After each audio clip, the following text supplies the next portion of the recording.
सर्वप्रथम महाकारुणिक सम्यक संबुद्ध परम पूज्य बाबा साहब डॉक्टर अम्बेडकर प्रियदर्शी सम्राट अशोक जिनकी विरासत को बचाने के लिए हम लोग एक लंबे समय से आंदोलन कर रहे हैं और लंबे समय से जिसको 135 साल कहा जाता है, 135 साल पुराना ये आंदोलन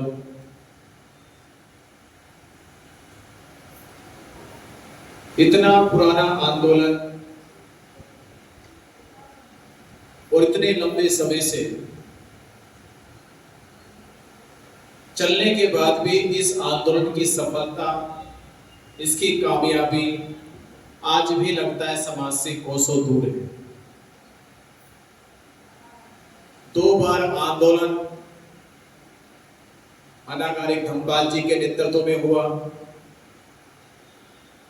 उस आंदोलन का परिणाम तो ये हुआ कि उनके आंदोलन के बाद ही 6 जुलाई 1949 को डीटी एक्ट बनाया गया। उससे पहले जब एक्ट नहीं था तो एक्ट से पहले जिसे महंत कहते हैं, उस महंत का कब्जा था। उस समय महंत ने करीब 15,000 एकड़ से ज्यादा जमीन पे कब्जा कर रखा और वो महंत केवल अकेला नहीं था, उसका नेटवर्क बिहार, महाबोधि बिहार से लेके दक्षिण भारत तक फैला हुआ था। और उस समय कांग्रेस सरकार में उन लोगों की बहुत पकड़ थी, मजबूती थी,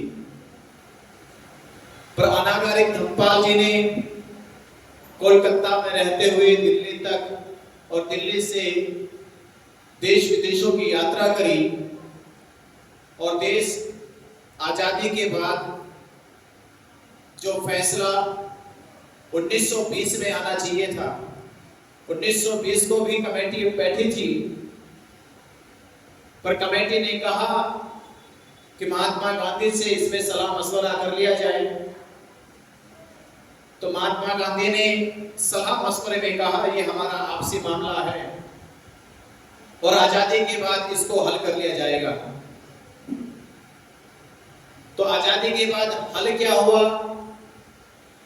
कि महंत का कब्जा तो नहीं हटा, बल्कि उस कब्जे को कानूनी और ताकत मिल गई। 6 जुलाई 1949 को एक्ट बना दिया गया। तो पहले आंदोलन में जो परिवर्तन हुआ, जिस आंदोलन का परिणाम आया, वो ये था कि उस पे एक्ट बन गया और एक्ट में 9 सदस्यीय कमेटी बनाई गई, जिसमें आमतौर पे आप ये जानते हैं कि 4 बुद्धिस्ट है, 4 हिंदू है और गया डिस्ट्रिक्ट का जो डीएम है वो उसका चेयरमैन है। ये आम बात है, पर इसमें जो खास बात है वो हमें अभी तक नहीं पता है। खास बात यह है कि 4 बुद्धिस्ट है, ये पहले केवल सदस्य मात्र थे, सदस्य, और इनका 3 साल में चुनाव होता है। पर 4 जो हिंदू हैं उनमें 3 हिंदुओं का एक तो पद है, वो किसी न किसी बड़े पद पे है और उनका चुनाव होता है। और सबसे खास बात यह जो अब तक हमें नहीं पता थी, देश को नहीं पता थी, जो महंत है चौथे हिंदू, वो उनका उसमें चुनाव नहीं होता। यानी 8 सदस्य कमेटी में पहले 7 लोगों के चुनाव होते हैं, पर जो 8वें महंत है उनका चुनाव नहीं होता। वो वंशागत, वो बीटी एक्ट से पहले भी वंशागत थे, वो बीटी एक्ट के बाद भी वंशागत है, और जब तक ये एक्ट रहेगा तब तक उसकी नस्लें उस पे रहेगी। इसको यूं कह सकते हैं कि कानून ने एक लिमिटेड कंपनी खोलकर वो महंत के नाम कर दी। एक लिमिटेड कंपनी और बैंक को उसका मालिक बना रखा है और मालिक की सुरक्षा में दे दिया डीएम कि अगर कोई बोले तो डीएम से शिकायत कर दो।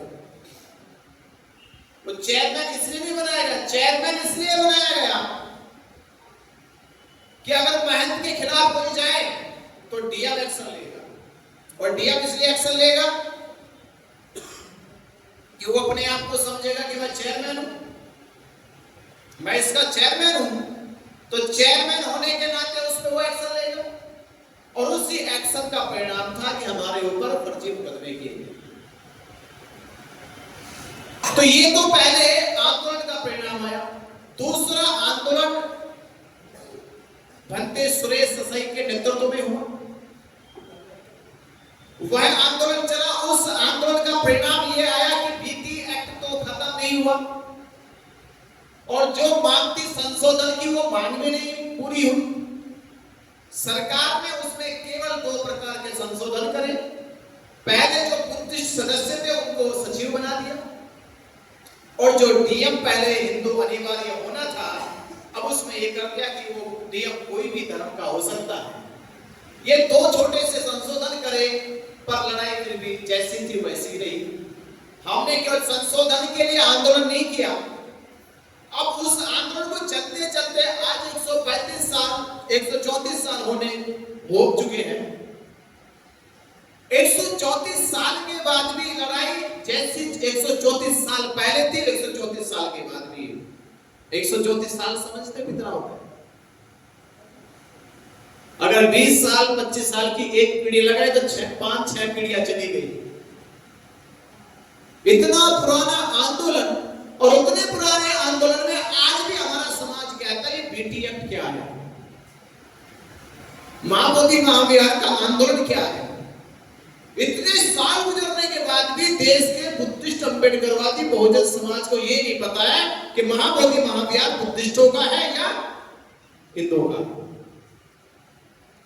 इतने सालों में कानून तो बाद में बदलेगा, इतने सालों में हम देश में जागरूकता भी नहीं ले पाए, जागरूकता भी नहीं ला पाए अब तक। तो सबसे बड़ी असफलता हमारी अपनी है कि हम अब तक समाज को भी जगाने में असफल हुए। और इस तरह के धार्मिक और सामाजिक आंदोलन की लड़ाई तभी जीती जा सकती है जब समाज जागरूक होकर एकजुट हो जाए। और जब तक समाज जागरूक होकर एकजुट ना हो जाए तब तक हम ये लड़ाई जीत नहीं सकते। 2 बात ध्यान रखिए। पहली हमारी असफलता हमारी खुद की है कि हम समाज को जागरूक नहीं कर पाए, एकजुट नहीं कर पाए। उसका परिणाम यह है कि वो लोग हमारे ऊपर मनमानी करते रहे। तो दूसरे आंदोलन में यह संशोधन हुआ, अब यह आंदोलन चल रहा तीसरा। इसके 2 आंदोलन के रीजन कारण ये भी रहे कुछ कि जागरूकता क्यों नहीं आई, जिसमें अभी जयप्रकाश जी कह रहे थे कि अनागरिक धर्मपाल जी जब भारत में आए और उन्होंने इस आंदोलन को भारत में बताने का काम किया तो कुछ तथाकथित हिंदू संगठन या ब्राह्मण सभाओं ने यह कहना शुरू कर दिया कि अनागरिक धर्मपाल मूलतः श्रीलंका के हैं और ये हमारे बीच में विवाद पैदा करना चाहते हैं। तो स्वाभाविक बात है जब हिंदू माइंड के लोग ऐसा कहेंगे और जो भारत के भोले भाले लोग थे जिनको हम दलित शोषित पीड़ित कह रहे वो लोग सदा से उनके बहकावे में आए हैं, वो कहने लगे तो बात सही है कि अनागरिक धर्मपाल तो श्रीलंका से और हो सकता है कि कोई मंशा नहीं होगी। देश के दूसरे देश में बड़ा फर्क पड़ता है। इस आधार पर अनागरिक धर्मपाल जी को सामाजिक एकजुटता नहीं मिली, सामाजिक एकजुटता नहीं मिली, इसलिए आंदोलन उस समय खत्म कर दिया गया। दूसरा आंदोलन के बीसी की भेंट चढ़ गया कि भंते सुरेश ससाई को ये कहते कि वो जापान से है। एक बड़ा समाज के भीतर संगठनात्मक प्रचार प्रसार किया गया। अगर ये 2 असफलता को ये आधार दिया जाए तो इस बार तो हमारी जीत निश्चित है कि इस बार ये टैग नहीं है। ना तो श्रीलंका का है ना जापान का। इस बात की जीत इसलिए संभव है कि ये आंदोलन अब हम लोग अम्बेडकरवादी लड़ रहे हैं। तो हमें आश्वस्त हो जाना चाहिए, ये जीत पक्की है। दूसरी वजह जीत की इसलिए पक्की है कि दो आंदोलनों में जन आंदोलन, जन जागृति का जो जन जागृति जो देश में बनानी थी, जो फैलनी थी, वो पहले नहीं हुई। वो इस बार जन जागृति देश भर के कोने कोने तक, गांव गांव तक और हर व्यक्ति के मोबाइल तक पहुंची है कि BTF 1949 क्या है, महाबोधि महाविहार मुक्ति आंदोलन क्या है, ये महंत की योजना षड्यंत्र क्या है, ये सारे पर्देफाश हो गए। इस बार सबसे बड़ा और आधार मिला। इससे पहले ये कहा जाता था कि महाबोधि महाविहार पे केवल ब्राह्मणों का कब्जा है, पर इस बार ये भी पता चला कि ब्राह्मण करता क्या करतूत है। इस बार ये भी पता चल गया। जैसे अभी हमारे साथी कहते हैं कि इससे पहले नहीं पता चला, ये तो पता कि महाबोधि महाविहार ब्राह्मणों के कब्जे में है, पर होती क्या करतूत है, वो करते क्या वहां पर, ये देश को पहली बार इस बार देखने को मिला कि वो वहां पर करते क्या है। जिससे हमारे भीतर और जागरूकता बढ़ी, हमारे भीतर वो संवेदना पैदा हुई कि हमारे बिहार में ये अनुष्ठान, कर्मकांड, पिंडदान, तमाम प्रकार के जो अंधविश्वास जैसे टोटके हैं वो बुद्ध विहार में क्यों हो रही है। इससे हमारे भीतर संवेदना पैदा हुई, हमारे भीतर भावना पैदा हुई। तो इन सबको देखा जाए तो लगता है कि इस बार की हमारी जो लड़ाई है वो जीत की है। इस बार की जो लड़ाई है वो जीत की है। तो जीत की लड़ाई लड़ रहे हम। इस जीत की लड़ाई को लड़ने के लिए आपको 3 काम करने, बस 3 काम जीत की लड़ाई के लिए करने। पहला काम जागरूकता। 12 फरवरी 2025 में जब आंदोलन शुरू हुआ तो जागरूकता नहीं थी, पर धरना था, आंदोलन था। और वो आंदोलन बिना जागरूकता के जब शुरू किया गया तो वहां से 17 दिन उठवा दिया गया। प्रशासन आया, गाड़ी में भरे जाके हॉस्पिटल में भर्ती कर दिया। उसके बाद वहां का सोशल प्रशासनिक दबाव उतना था कि जो कहना चाहते थे वो कह नहीं पाते थे। और आप लोगों ने देखा जो नागपुर से, महाराष्ट्र से लोग गए डोंगेश्वरी पहाड़ी पर भी किस तरह से उन्होंने कब्जा करके भय पैदा कर रखा है। वहां हर बार बुद्ध पूर्णिमा के अवसर पे हर बार झगड़े होते हैं, हर बार होते हैं। और कौन झगड़े करते हैं? वहीं के लोग। उन्होंने जबरन कब्जा कर रखा है और झगड़ा करने के लिए लाठी, डंडे, बंदूकें रख रखी है, पूरा भय पैदा कर रखा है। तो ऐसे माहौल में हम सीधे जाके धरना नहीं रख सकते थे, हमें जागरूकता चाहिए थी। खैर जो भी शुरू हुआ उससे अब ये सबक मिला कि हमें अब देश में जागरूकता लानी है। पहले जागरूकता लानी, देश को जागरूक करना कि महाबोधि महाविहार मुक्त क्यों होना चाहिए, ये समझाना होगा। महाबोधि महाविहार 134 साल से मुक्त क्यों नहीं हुआ, ये समझाना होगा। BTF 1949 क्या है, ये समझाना होगा। महाबोधि महाविहार मुक्त हो जाएगा, उससे बौद्ध धर्म का प्रचार प्रसार भारत में कितनी तेज गति से होगा, ये समझाना होगा। बाबा साहब डॉक्टर अम्बेडकर जी का सपना भारत बौद्ध में होगा, ये समझाना होगा। जब ये बातें हम समझाएंगे देश के बुद्धिस्ट अम्बेडकरवादी बहुजन समाज के लोगों को, ये जब पहला काम हो जाएगा हमारा, ये पहला काम समाज को जागरूक करके एकजुट करेगा। ये एकजुट करेगा जो भारत में कहते हैं कि बुद्धिस्ट अल्पसंख्यक है। अल्पसंख्यक तो अल्पसंख्यक सुन के हमारे गांव सोचने लगते हैं हम कमजोर हैं, हम कम संख्या वाले हैं। पर जब बुद्धिस्ट समाज जागरूक हो जाएगा और समझाएगा कि भारत की बौद्ध धर्म की पहचान संख्या केवल जो हम करोड़ों में गिनते, 2 करोड़ों में गिनते, इनसे नहीं है, बल्कि बौद्ध धर्म की पहचान भारत की मूल संस्कृति में है। भारत की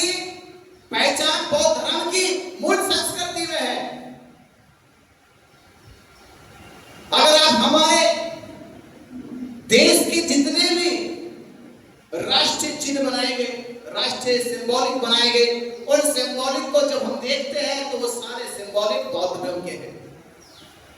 जब हम अशोक चक्र की बात करते हैं तो बौद्ध धर्म से आया। जब हम भारत रत्न की बात करते हैं, पीपल के पत्ते, तो बौद्ध धर्म से आया। जब हम अशोक लाट की बात करते हैं तो बौद्ध धर्म से आया। तो जब हमारी नेशनल आइडेंटिटी बौद्ध धर्म की है और भारत की मूल संस्कृति बौद्ध धर्म की है, और भारत के बाहर जो वैश्विक स्तर पे भारत का जो धर्म है, वैश्विक स्तर पे जो विश्व में भारत का जो धर्म है वो हिंदू नहीं है, वो बौद्ध है। तो जो विश्व में भारत का धर्म है कौन सा? बौद्ध है। तो इसका अर्थ ये हुआ कि भारत के बहुसंख्यक लोग बुद्धिस्ट हैं, अल्पसंख्यक बुद्धिस्ट नहीं है, बहुसंख्यक बुद्धिस्ट है।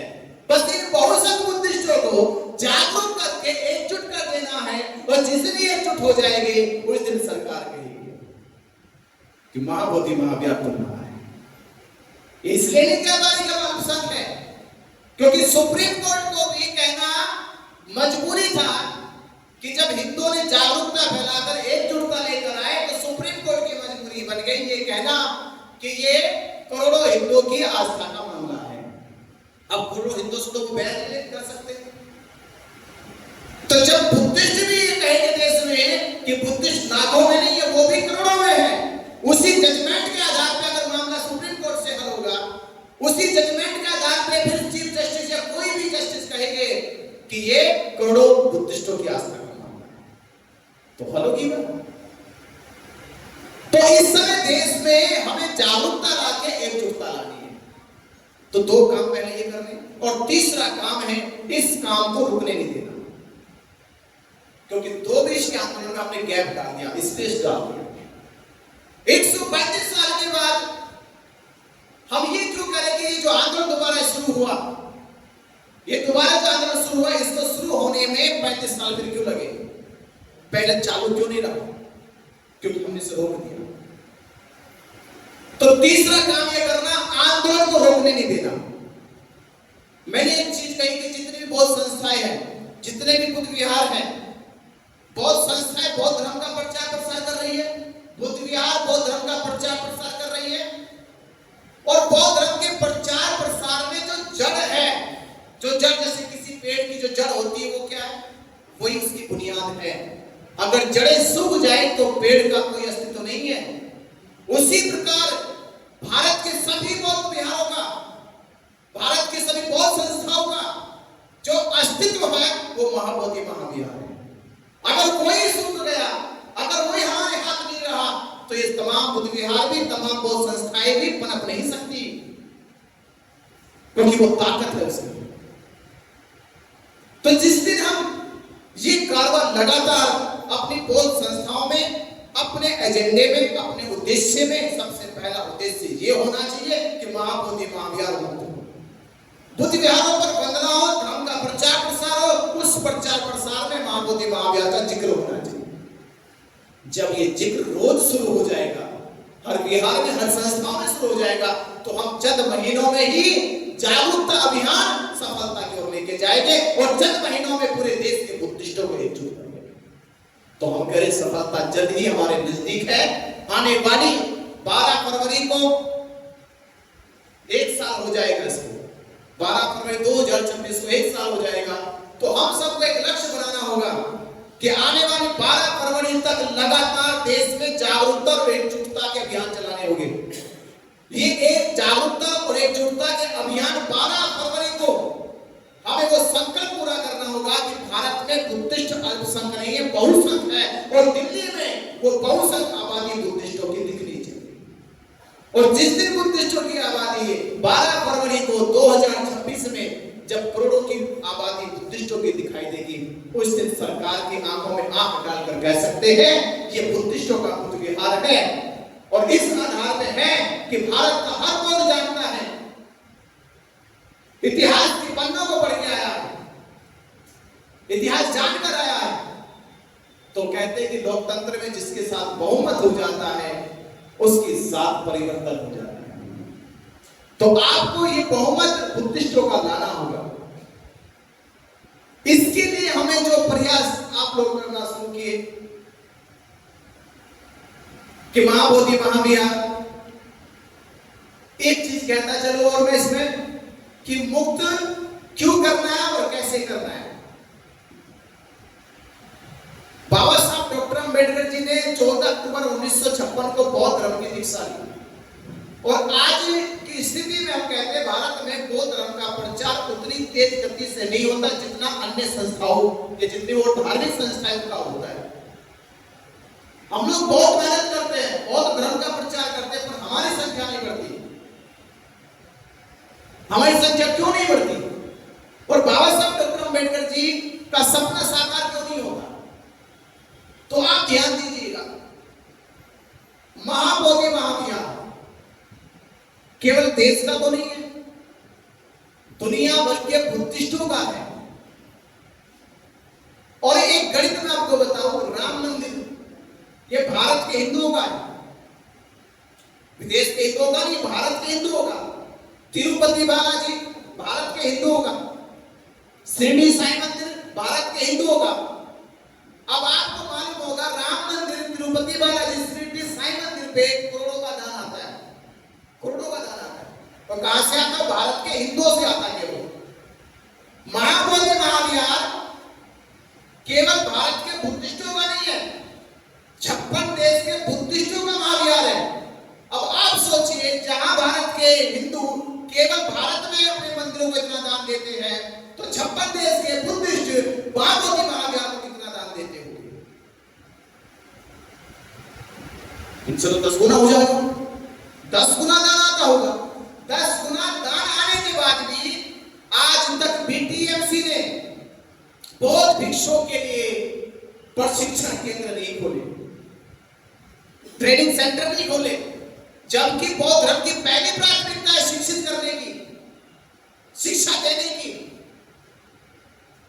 वो इसलिए नहीं खोली गई, अगर खुल जाती तो हजारों बौद्ध भिक्षु प्रशिक्षित होकर ट्रेनिंग लेकर भारत के हर एक जिले में जाकर, हर एक राज्य में जाकर, हर एक गांव में जाकर बौद्ध धर्म का प्रचार प्रसार करते और बाबा साहब डॉक्टर अंबेडकर जी का सपना साकार हो जाता, भारत बौद्ध में हो जाता। ये वो जानते थे कि अगर हमने ये कर दिया तो हजारों भिक्षु निकल जाएंगे, पढ़े लिखे भिक्षु निकल जाएंगे, विद्वान भिक्षु निकल जाएंगे। इसलिए इतनी बड़े फंड के बाद भी प्रशिक्षण केंद्र नहीं खोला गया, पहली कमी। दूसरी, बौद्ध भिक्षु के लिए आज तक भी बीटीएमसी ने वहां पर उनके रहने की व्यवस्था तक नहीं करी, उनके लिए तिहार नहीं बनाए रहने के लिए। भारत के बौद्ध भिक्षु कहां रुकेंगे? दुनिया की और संस्थाएं, आप मुस्लिम मदरसे में चले जाओ, वहां मुसलमानों के रहने की, खाने की, उनकी पढ़ाई की व्यवस्था की जाती है। आप हिंदुओं के गुरुकुलों में चले जाओ, वहां रहने की, खाने की, उनके पढ़ाने लिखाने की व्यवस्था की जाती है। पर महाबोधि महाविहार पर बीटीएमसी ने आज तक बौद्ध भिक्षुओं के लिए खाने की व्यवस्था नहीं करी, रुकने की व्यवस्था नहीं करी, पढ़ाने की व्यवस्था नहीं करी। अगर ये सब हो जाता, इससे ये होता कि बौद्ध भिक्षु मजबूत हो जाता, बौद्ध भिक्षु यूनाइटेड हो जाता। आज की जो समस्या हमारे पास है कि बौद्ध भिक्षु यूनाइटेड क्यों नहीं है? क्योंकि यूनाइटेड इसलिए नहीं है क्योंकि हमारा सेंटर नहीं है। अगर सेंटर होता तो हम सब सेंट्रलाइज भी हो जाते। आप समस्या को भी पकड़े, क्योंकि सेंटर हमारे पास नहीं है, इसलिए हम सेंट्रलाइज भी नहीं हो पाए। अगर ये 3 काम वहां से होते तो आज भारत बौद्ध में हो जाता। तो वो चाहते नहीं ऐसा हो, वो चाहते नहीं ऐसा हो, तो इसलिए हमें ये करना होगा कि बीटीएमसी जो काम नहीं कर पाई, जो काम अधूरे हैं, उन काम को पूरा करने के लिए हमें ये बीटीएम रद्द कराना होगा। और जिस दिन रद्द हो जाएगा उस दिन बौद्ध भिक्षुओं के लिए दुनिया का सबसे बड़ा प्रशिक्षण केंद्र बोधगया में खोला जाएगा, सबसे बड़ा।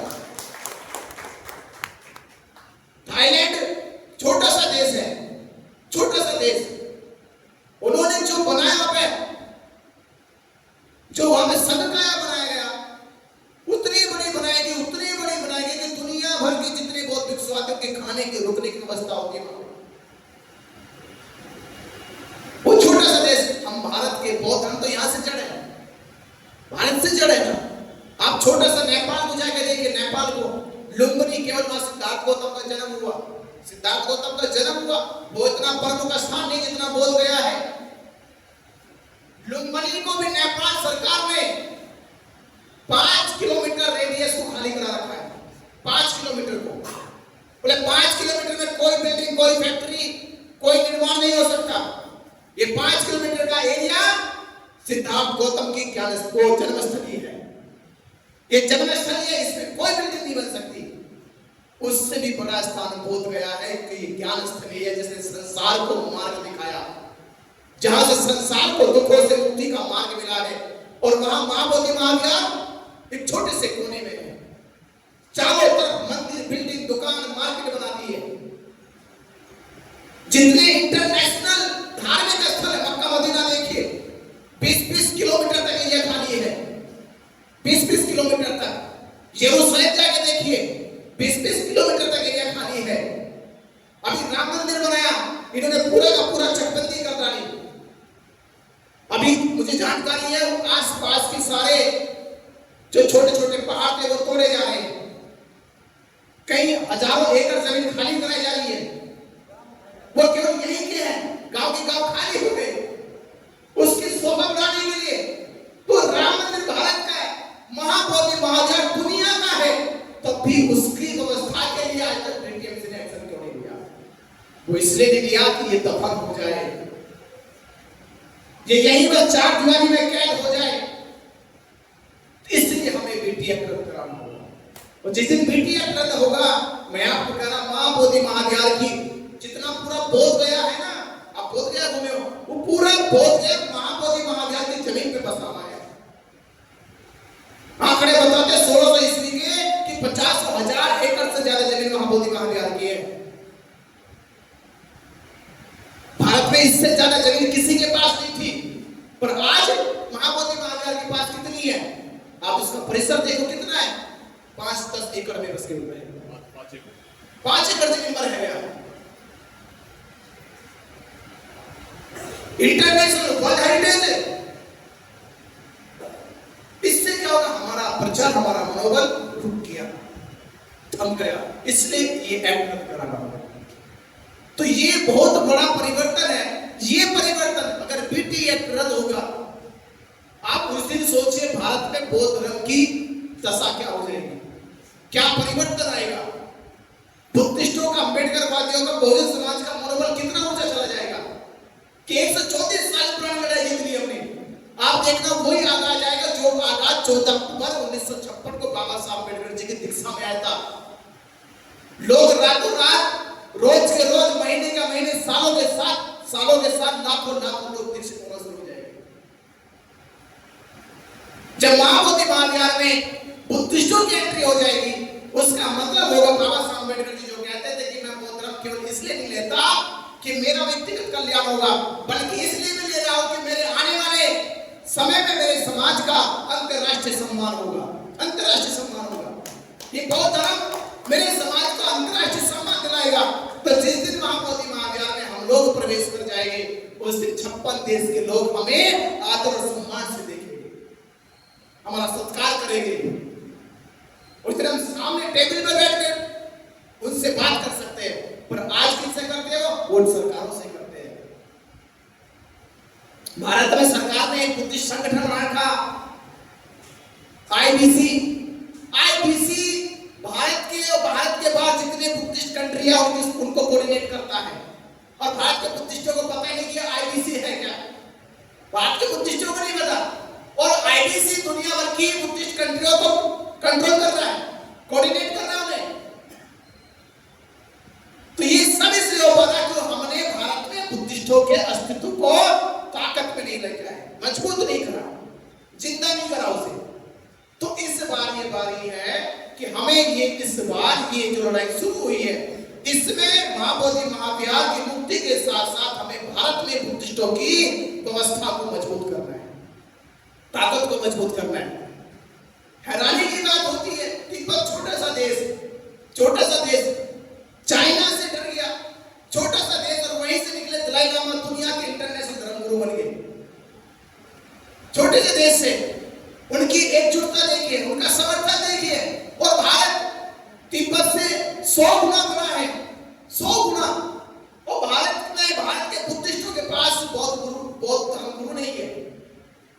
इंटरनेशनल छोड़िए, भारतीय भी नहीं है। हम आज तक भारत में बौद्ध भिक्षु धर्मगुरु के रूप में स्थापित नहीं कर पाए। यह असफलता हमारी है।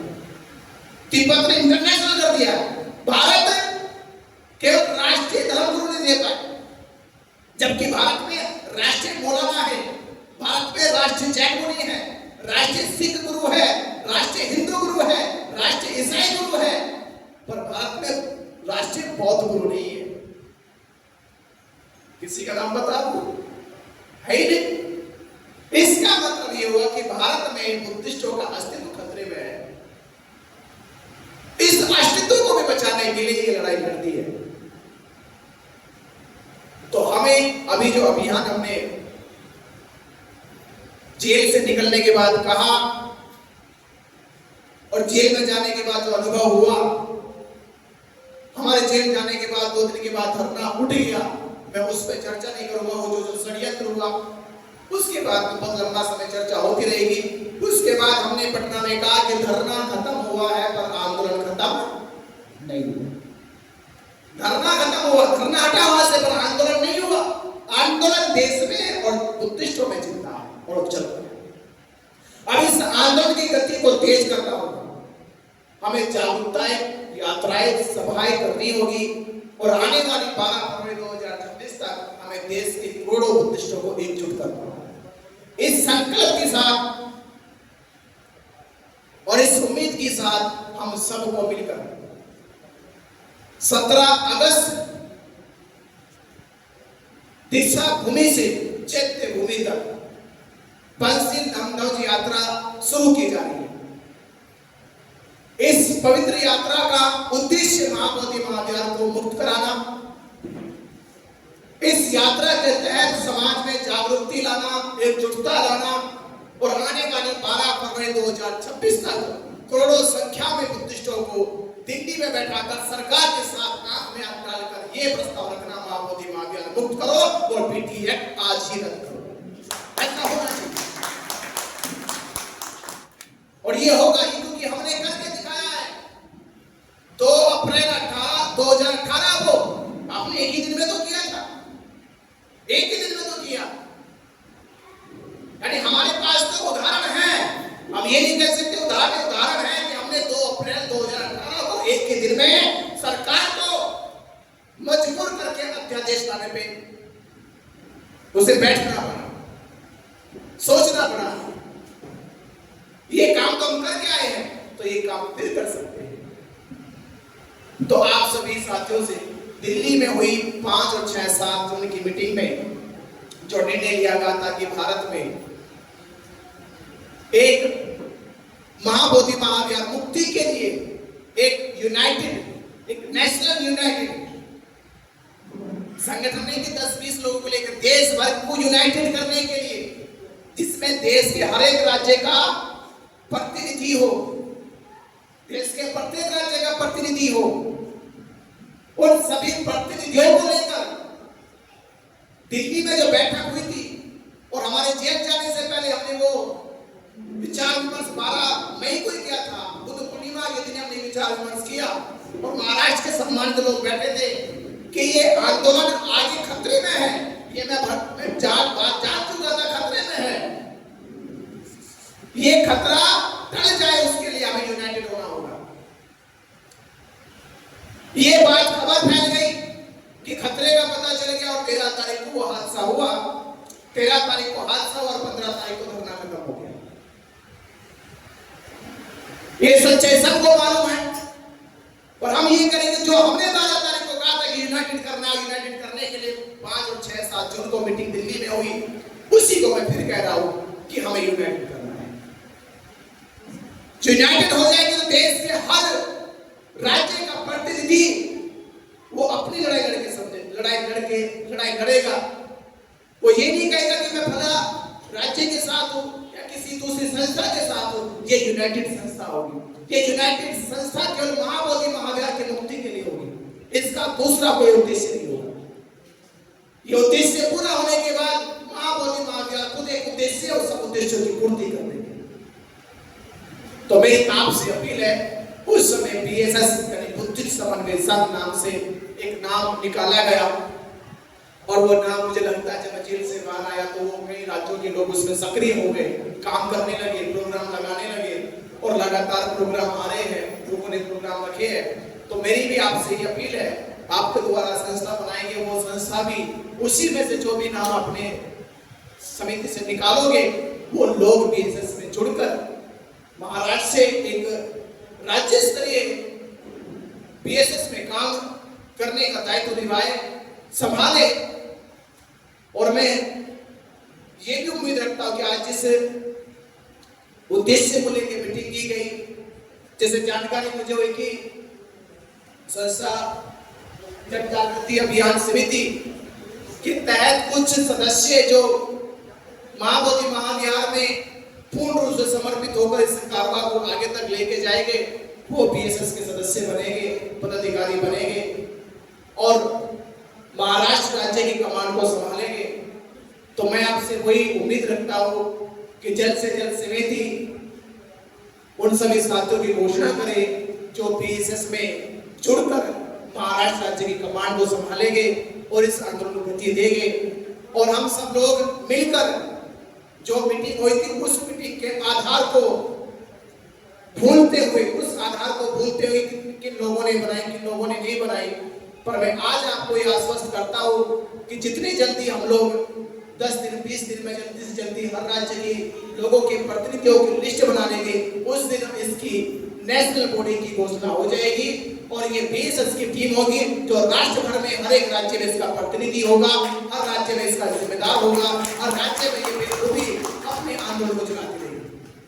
और इसका नेतृत्व तो हमने तब भी कहा था भिक्खु संघ करेगा, आज भी कह रहे हैं इसका नेतृत्व तो भिक्खु संघ करेगा और तमाम नेतृत्व के बाद सारी जिम्मेदारी का जो भार होगा वो आप सबको पास के ऊपर, सारा भार आप सबके ऊपर होगा, पूरा मैनेजमेंट, पूरी व्यवस्था, पूरी जिम्मेदारी, पूरे आयोजन नियोजन करने की सारी जिम्मेदारी होगी, सब उपासक होगी, वो पदाधिकारी बनेंगे जो इस जिम्मेदारी को आखिरी समय तक करेंगे। तो ये मैं आपके बीच में इसी आशा से कि हम ये लड़ाई जीत की ओर है, पर जागरूकता लानी, एकजुटता लानी है, हम ये लड़ाई जीत जाएंगे। और सुप्रीम कोर्ट में भी हमने विचार कर लिया, मैंने पैरवी देख ली है, मैं 2 दिन सुप्रीम कोर्ट में गया और दोनों दिन वकीलों से मिला और वहां की कुछ रिटायर्ड जजों से हमारी मुलाकात हो गई। होने के बाद कहा कि हमारा जो केस अब तक पेंडिंग है, सुनवाई में नहीं है, उसका कारण है कि हमारी जो पैरवी है वो अच्छी नहीं है, हमारी जो पैरवी है वो अच्छी नहीं है, क्योंकि सुप्रीम कोर्ट में जज उसको सुनता है जिसको सुनने में वो इंटरेस्ट ले। सुप्रीम कोर्ट का जज किसको सुनेगा? जिसको सुनने में वो इंटरेस्ट ले। इंटरेस्ट का मतलब है कि जो सामने खड़ा वकील है वो उतना प्रभावशाली होना चाहिए, उसकी प्रोफाइल उतनी प्रभावशाली होनी चाहिए कि मजबूरन जज को सुनना पड़े। तो सुप्रीम कोर्ट में वकील नहीं चलता, वहां चलती है प्रोफाइल आपकी, आपका स्टेटस क्या है, आपके पीछे का जो ग्राउंड है वो कितना है। तो हमने अब ये विचार किया कि अब हम सुप्रीम कोर्ट में एक ऐसा वकील लेकर आएंगे जिस वकील की प्रोफाइल अच्छी हो, जिस वकील का स्टेटस अच्छा हो, जिस वकील का ग्राउंड पीछे का जो केस है वो जीते हुए। ऐसे वकील के लिए हमने प्रयास शुरू कर दिया और जल्द से जल्द हमने 15-20 वकीलों की टीम बनाई है, वो जल्द से जल्द चुनाव करके बताएगी कि कौन सा वकील ये केस अब लड़ेगा। तो हम जल्दी से केस भी जीतने की तैयारी में सुप्रीम कोर्ट में रहेंगे। तो 3 जगह लड़ाई है, कोर्ट में है और फिर सरकार विधानसभा में और तीसरी यहाँ पे। तो तीनों जगह लड़ाई को हमें चालू रखना है, कोर्ट में भी लड़ना है, विधानसभा में भी लड़ना है और अपनी सड़कों पे समाज के बीच में भी लड़ना है। ये तीनों की त्रिकोणीय लड़ाई जब हम बुद्ध के त्रिरत्न बन जाएंगे उस दिन महाबोधि महाविहार मुक्त हो जाएगा। आप सभी ने इस कार्यक्रम को राजेश पवार जी और गायकवाड़ जी और तमाम समिति के शिल्पा ताई जी ने जो कार्यक्रम ये आयोजित किया और सभी मेरे धर्मोपासक का बंधु उपासक उपासिकाएं जिन्होंने ये आस जगाई कि महाबोधि महाविहार की लड़ाई अब हम लोग जीतेंगे, मिलकर जीतेंगे, साथ मिलकर लड़ेंगे, साथ मिलकर जीतेंगे। हम इस उम्मीद को भी हम सब लोग एक दूसरे की उम्मीद बनकर महाबोधि महाविहार के लिए ज्यादा से ज्यादा हो सके इसकी तैयारी में जुट जाए। जन जागरूकता अभियान रैली जो आने वाली है दीक्षा भूमि से चैत्य भूमि तक जाएगी, उसकी तैयारी को मुंबई में बढ़ चढ़ कर करें, इतने बढ़ चढ़ कर करें कि मुंबई पहला शहर है, महाराष्ट्र का पहला शहर है, तो पहले शहर का खिताब भी मुंबई के पास होना चाहिए कि महाबोधि महाविहार की लड़ाई भी महानगर मुंबई ने मजबूती से लड़ी है, ये भी खिताब होना चाहिए। तो मैं मान सकता हूं कि मुंबई से मजबूत ताकत के साथ जब यात्रा आएगी तो उस यात्रा में बड़ी से बड़ी संख्या में लोग शामिल होकर उस यात्रा के तहत देश भर में मैसेज भेजेंगे, क्योंकि यात्रा 24 सितंबर तक समाप्त हो जाएगी और हम एक 27 सितंबर का प्रोग्राम रखने जा रहे हैं दिल्ली में। ये पहला प्रोग्राम होगा दिल्ली में इसलिए क्योंकि 27 सितंबर मुझे लगता है कि ये आरएसएस अपना 100 सालवां स्थापना दिवस बनाएगी, तो उस दिन भारत में दिखना चाहिए कि जब आरएसएस भारत को गुलाम बनाने के लिए अपनी व्यवस्था अपनी विचारधारा थोपने के लिए 100 साल बना रही है, और 100 साल में उसने क्या करना है कि वो भारत को संविधान को बदलने की घोषणा कर सकती है, वो मनुस्मृति लागू करने की घोषणा कर सकती है। उस समय हमारी जिंदा दिल्ली में दिखनी चाहिए कि देश में एक वर्ग और है जो आज से नहीं हजारों साल से लड़ता रहा है, वो कल भी लड़ रहा था, वो जब 100 साल हुआ स्थापना दिवस आरएसएस बनाएंगे उस दिन देखेंगे हम आज भी लड़ रहे देश के साथ। तो हमें बड़ी संख्या में 27 सितंबर को भी जब यात्रा समाप्त हो जाएगी उसके तहत दिल्ली में भी कार्यक्रम करना है। तो ये तैयारी देश भर में हमें 12 फरवरी तक लेके जानी है, तो मुझे लगता है कि हम ये करोड़ों लोगों को एकजुट कर सकते हैं। आपने सुना उसके लिए बहुत बहुत धन्यवाद, और बिल्कुल संघ का बहुत बहुत सादर वंदना और सभी उपासक उपासियों को बहुत बहुत सादर साधुवाद, बहुत बहुत मंगल कामनाएं। और बस हम यही करें, हम साथ मिलकर लड़ेंगे तो जल्दी जीत जाएंगे। नमो बुद्धाय, जय हिंद।